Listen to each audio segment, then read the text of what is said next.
NDPS కోర్టును కడప నుంచి తిరుపతికి మారుస్తున్నారనే ఉద్దేశంతోనే ఇక్కడ మనం న్యాయవాదులుగా.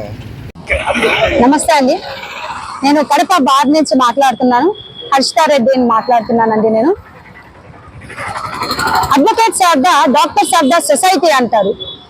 అలాంటి అడ్వకేట్స్ గత 16 రోజుల నుంచి ఇలా రోడ్డు మీద ఒక టెంట్ వేసుకొని అబ్స్టైన్ ప్రకటించి 16 రోజుల నుంచి రిలే నిరాహార దీక్షలు చేస్తా, మార్నింగ్ నుంచి ఈవినింగ్ 6 వరకు నిరాహార దీక్ష చేస్తా ఇలా రోడ్లో ఉంటే పట్టించుకునే నాదుడు లేకుండా పోయాడు. మేమేం మా స్వార్థం కోసం మేము ఇక్కడ ఫైట్ చేయట్లేదండి, మేము ప్రజల కోసం మాత్రమే ఇక్కడ ఫైట్ చేస్తున్నామండి. మేము నిరాహార దీక్ష చేయడం కూడా ప్రజల కోసమే చేస్తున్నారు.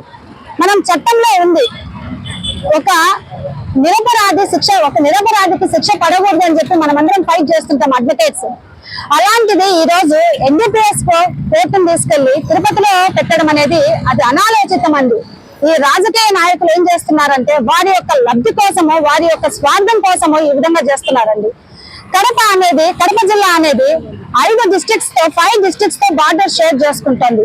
ప్రతి ఒక్క డిస్ట్రిక్ట్ కి అనుకూలంగా ఉన్నటువంటి డిస్ట్రిక్ట్ అండి ఇది.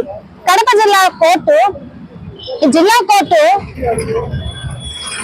అందరికి అనుకూలంగా ఉంటుందండి, ప్రతి ఒక్కరికి అనుకూలంగా ఉంటుంది.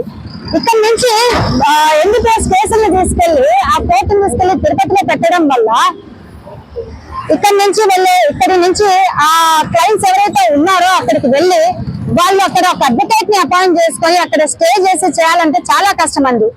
కాబట్టి నేను రిక్వెస్ట్ చేస్తుంది ఏంటంటే పార్టీస్ కానీ లేదా ప్రభుత్వాన్ని కానీ హైకోర్టును కానీ నేను రిక్వెస్ట్ చేస్తుంది ఏంటంటే కడప అనేది ప్రతి ఒక్కరికి అనుకూలంగా ఉండేటువంటి జిల్లా. ఈ కడప కోర్టు ప్రతి ఒక్కరికి ఏదైనా అనంతపూర్ కానీ చిత్తూరు డిస్ట్రిక్ట్ వాళ్ళకి కానీ ప్రతి ఒక్కరికి అనుకూలంగా ఉండడం వల్ల జీవో నెంబర్ 145 రద్దు చేసి ఎన్డీపీఎస్ కోర్టును ఇక్కడే పెట్టాలని చెప్పనేసి నేను కోరుకుంటున్నానండి.